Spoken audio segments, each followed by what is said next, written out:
Dobrý večer, priatelia, po dlhšom čase zdravím vás opäť z auta v tejto tme. A dobré, že je aj tma, lebo nie som učesaný, som len tak po domácky oblečený, bol som vonku. Chcel by som sa v dnešnom videu zaoberať tým, že teda došlo k aktualizácii etického kódexu učiteľov, ktorá súvisí s tým, so šírením dezinformácií, hoaxov a podobne. Tak viete, už sme si zvykli, že v podstate sa tu neriešia veľmi vážne problémy, ktoré napríklad školstvo má neúrekom, a teda spraví sa pracovná skupina, zase určite z nejakých ľudí, ktorí sú blízky ministerstvu školstva, jeho podivnej filozofii, a zostaví akurát aktualizáciu etického kódexu ako najväčší problém školstva. Pritom iné problémy, ako je obsahová reforma, nízke ohodnotenie učiteľov, nedostatok učiteľov, na to kašľu, ale spraviť etický kódex tak, aby sa pripomínal totalitu, tak to nie je žiadny problém pre vládu alebo vlády, ktoré tu vládli posledné 3 roky, a už vôbec nie pre ministerstvo školstva, ktoré rieši úplné zbytočnosti pred vecami, ktoré sú veľmi dôležité a ktoré tu spôsobujú problémy učiteľom, žiakom i rodičom. V etickom kódexe v jeho novele sa zavádza také opatrenie, že učitelia nemôžu šíriť hoaxy, dezinformácie, prípadne konšpirácie nielen v triedách, ale nemôžu ich šíriť ani v súkromí. Upozorňujem, opakujem, v súkromí. Na začiatku by som chcel vlastne povedať niečo o tých hoaxoch, dezinformáciách a podobne, pretože to ani ja veľmi neschvaľujem, aby teda nejaký očividný nezmysel, nedaj Bože niečo nelegálne alebo niečo, čo by ohrozovalo život žiakov alebo učiteľov alebo nejakých iných osôb, šíril učiteľ v rámci hodiny. Učiteľ má byť profesionál a má teda v rámci tých hodín podať žiakom komplexnejší výklad a nie svoj názor, svoj náhľad, nedaj Bože nejakú propagandu alebo ideológiu.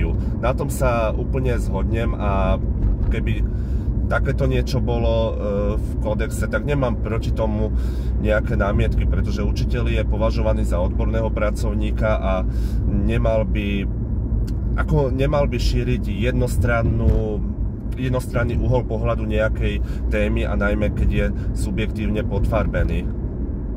Takže v tom zhodu v podstate nájdeme. Mne to je určite cudzie. Ja som bol veľký odporca covidových opatrení, a keď som v tom čase učil na základnej škole a žiaci sa ma na toto pýtali, tak čo som im povedal? Ponúkol som im jeden pohľad ľudí, ktorí sú za, pohľad ľudí, ktorí sú proti, a potom som im povedal, že deti, musíte si to aj prejsť s rodičmi, že nie je nejakou mojou úlohou na takúto intimnú vec, ktorou je zdravie, povedať nejaký vlastný názor alebo nejaké vlastné presvedčenie, že je to trošku aj na vás. Ale ponúkol som im ten diskurs názorov, ktoré sa objavujú, vysvetlil som im, prečo sa asi objavujú, a teda, že je na nich, ako sa rozhodnú. Takže napriek tomu, že som proti covidovým opatreniam, tak som zaujal objektívne stanovisko, pretože som profesionál a inak to v podstate ani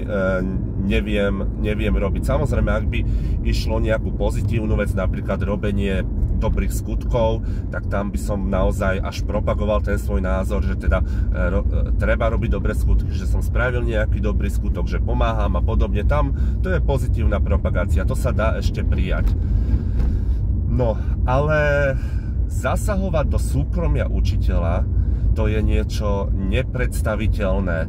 Je jasné, že učiteľ nemôže nejaké nemorálne správanie mať, lebo je teda na nejakom tom piedestále, ktorý sa riadne znížil aj vďaka politickej moci, že teda učitelia strátili svoje postavenie, ale nejaké nemorálne veci by nemal robiť, hoci vidíme, že čoraz viac sa vo vrcholných pozíciách rôznych inštitúcií, prípadne politike, uplatňujú ľudia, ktorí sú morálne veľmi, veľmi, veľmi pochybní a napriek tomu pôsobia, riadia a teda ovplyvňujú životy ľudí alebo svojich zamestnancov. To je fascinujúce. No ale učiteľ je ten prototyp, na ktorého sa dá naložiť, nepomôcť mu len naložiť. Prvé bolo teda, že musíme dávať odpisy z registra trestov, aby sa medzi nami neskrývali pedofili sami. Druhá vec teda bola táto, že teda do etického kódexu sa dá, že nemajú ako keby súkromie. Tretia vec v zákone je, že nemôže mať nemorálne správanie a podobne. Ako dá sa s tým určite súhlasiť, ale čo sa týka súkromia, to by malo byť nedotknutelné. Jasné, keď učiteľ šíri niekde v súkromí na sociálnych sieťach, kde chodia aj deti, nejaké názory, ktoré sú nebezpečné alebo sú nelegálne, tak má zasiahnuť nejaká policajná moc alebo niečo a má to nejako riešiť. Je to nepripustné, aby takéto niečo robil, ale nemôže to byť len v etickom kódexe učiteľa, ale malo by to byť v etickom kódexe všetkých povolaní, vrátane politikov a tak ďalej. Ale ak napríklad, čo ja viem, učiteľ verí v to, že Zem vytvorili mimozemšťania, dajme tomu takúto konšpiráciu, alebo teda, že verí tomu, že existujú tí mimozemšťania, tak podľa mňa to je jeho úplne osobná vec, či tomuto verí a nemusí to vždy hovoriť o kvalite jeho pôsobenia ako pedagóga. Kvalita pedagóga sa meria úplne inak, nie súkromnými názormi, ktoré môže mať človek akékoľvek, kým neškodia. Veľmi dobre viem, na čo mierí táto totalitná úprava ministerstva školstva tohto kódexu. Samozrejme hoaxy v súvislosti s covidom a v súvislosti s Ukrajinou. To sú teraz také najväčšie hoaxy, ktoré aj politici, aj prípadne časť polície a prípadne teda aj táto dočasná nelegitímna vláda označuje za hoaxy. Ale v téme COVID veľmi veľa dohadov alebo hypotéz sa potvrdilo a už sú aj publikované v serióznych vedeckých časopisoch, že to tak nie je. Ja som zachytil, podrobne som to neštudoval, ale zachytil som, že teda tá účinnosť rúšok nie je taká vysoká, ako sa hovorilo, a nie je vôbec taká vysoká, že by sa museli povinne nosiť. No a vedľajšie účinky očkovania sú už viac menej potvrdené a úplne jasné, medializované aj v médiách mainstreamu. Takže hypotéza sa potvrdila. Kto bude určovať, kde je tá hranica hoaxu, konšpirácie a kde je tá hranica iba tej hypotézy? Každé vedecké poznanie, každá vedecká práca sa začíta hypotézou. Keď napríklad ja v mojom predmete slovenský jazyk budem robiť prácu o pravopise, tak si dám hypotézu, že 60% detí neovláda pravopis. Nemám to zistené, len som si tak tipol na základe svojich skúseností a rozhovorov s pedagógmi. Je to už hoax? Je to hypotéza? Je to niečo, čo nemôžem niekde publikovať? Niekde na nejakej facebookovej skupine alebo v nejakej ankete? Tak kde toto bude? Takže ide tu len o potlačenie alternatívnych názorov, ktoré veľakrát môžu byť potvrdené neskôr, alebo veľakrát sú aj správne, len ich niektorí ľudia nechcú počuť. Opakujem, že nemyslím teraz tie konšpirácie a hoaxy typu, že čo ja viem, teraz si možno na žiadne niečo nespomínam, že napríklad fakt, že si teraz nespomeniem, ale dajme tomu, že teda ľudia pochádzajú z tých jašterov. Dobre, to už trošku hraničí aj s rozumom a podobne, ale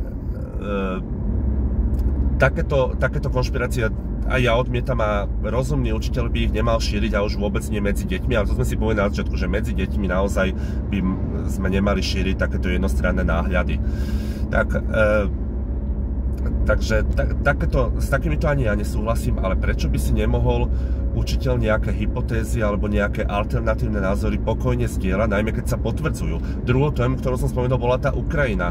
Prosím vás, skúste si pozrieť správy, aj mainstreamové, možno aj zahraničné, lebo tie naše médiá, nielen teraz, v rámci posledných 3 rokov, ale klamú dlhodobo a bulvarizujú sa a robia zbytočné senzácie, ale napríklad v téme tej Ukrajine veľakrát sa stalo, že teda v Ukrajine niekto zomrel, aj teraz v týchto dňoch sa stalo, že teda jednoducho sa tam niečo stalo, že zomreli ľudia a zistilo sa, že to bola zablúdená guľka, alebo teda zablúdená zbraň z Ukrajiny napríklad. A už všetci to zvalovali teda na to agresore, na Rusko. Takže okrem toho v týchto dejinných vojnových udalostiach vojny žiaľ boli, sú a pravdepodobne aj budú, žiaľ, ale v týchto vojnách veľakrát sa naozaj musí, niekedy aj má to význam, že jednoducho sa musí tá pravda potlačať, ale niekedy je to očividne potlačanie pravdy v prospech jednej strany z dôvodu nejakého subjektívneho, z dôvodu subjektívneho postoja novinára, politika, alebo nejakej, alebo ten novinár, politik má obľúbenejšiu inú krajinu, ktorá hovorí, že je to tak, ako to hovorí tá krajina. Takže tam sa s tou pravdou veľmi môže manipulovať. Takže stále vás zaujíma, kto bude posudzovať to, či je to pravda. Ako v tom Orwellovi Ministerstvo pravdy, alebo ako? Kto to bude posudzovať? Zase nejaký Púchovský? Zase to bude nejaký taký, čo možno čo je proti Rusku, je za očkovanie a bude subjektívne hovoriť tie svoje pohľady, ktoré nám zakazuje hovoriť, pretože máme iný pohľad a vieme si ho tiež zaargumentovať. Ak si ho nevieme zaargumentovať, to už nie je názor, to je len nejaký komentár. Takže kto toto bude posudzovať? A toto je akože veľmi dôležité pre školstvo. Keď už tak školstvo sa domnieva, že učitelia príliš konšpirujú, hovorím, na hodinách zakázať rozhodne. Tamto má byť poskytnuté tak, aby žiaci mali spektrum náhľadov. Ale doma nech si robí, čo chce, ak to nikomu neškodí. Ale ak už ministerstvo si myslí, že sú učitelia, ktorí pravidelne konšpirujú, roznášajú hoaxy, šíria ich, publikujú a tak ďalej, možno teda v domácom prostredí, tak prečo sa ministerstvo nepostará o základnú vec, aby v školstve pôsobili kvalitní učitelia, ktorí nemajú chúťky utiekať sa ku konšpiráciám, alebo ktorí vedia tie svoje iné názory veľmi dobre odborne argumentovať a nespoliehať sa len na to, čo píšu niektoré noviny, že jednoducho je to tak, lebo sa to píše v novinách. Toto je problém možno. Keď ministerstvo má v nedôveru učiteľov, zvýšme ich kvalitu. Ako sa to robí? Zvýšením platov, aby išli do školstva tí najlepší, ktorí nebudú mať nejaké duševné problémy a budú ich riešiť tak, že budú deťom na hodinách hovoriť rôzne propagandistické veci, či už z jednej alebo druhej strany, rôzne konšpirácie, rôzne dezinformácie a podobne. Veľmi dobre vieme, že nekvalita učiteľov a osôb sa prejavuje aj tým, že teda majú tendenciu veriť nezmyslom a šíriť tie nezmysly ďalej. Teda ak ministerstvo naozaj verí, že sú nekvalitní učitelia a že toto hromadne robia a že šíria veľmi škodlivé konšpirácie a dezinformácie, tak nech spraví niečo preto, aby sa do systému dostávali kvalitní učitelia. No ale to už je zložitejšie. Ľahšie je spraviť totalitný zákon a postihovať ich za to, čomu oni veria, na čo majú právo, aký majú alternatívny názor, a teda aj za písanie o týchto iných náhľadoch a názoroch, ktoré sú do veľkej miery oprávnené a neškodia, nikomu neškodia, len otvárajú nové pohľady, nové obzory. Myslím si teda, že tunak v tejto zmene etického kódexu učiteľov ide len o to, aby mohli učiteľov naháňať za názor, ktorý si oni neželajú. Nie za názor, ktorý je škodlivý, ale ktorý oni si neželajú. A som schválne zvedavý, či teda je v tom texte napísané, že učiteľ by mal byť profesionál a v triede by mal zabudnúť na svoje osobné názory a mal by šíriť vedu, mal by šíriť všeobecné poznatky a mal by postupovať objektívne. To by bola dôležitá zmena. No a na záver musím povedať, že veľmi rázne odmietam zasahovanie do učiteľského súkromia, najmä v tom stave, v akom sú učitelia, teda že málo zarábajú, sú väčšinou sluhami, všetko, čo sa stane, ide na učiteľov, musia potom vykonávať rôzne byrokratické úkony, keď sa niečo stane, ktoré k ničomu nevedú, len ministerstvo si potrebuje dať čiarku, vyriešili sme to, pretože sa napísal nový dokument a podobne. Tak v tomto stave ešte obmedzovať súkromie učiteľov, ktoré nikomu vo veľkej miere, až 95% určite neškodí, tak to považujem za prejav totality a hlavne nekompetentnosti ministerstva školstva, ktoré nerieši veľmi vážne problémy, ktoré môžu viesť aj k deviáciám učiteľov, ale aj k deviáciám žiakov, aj k deviáciám rodičov. Ďakujem za pozornosť.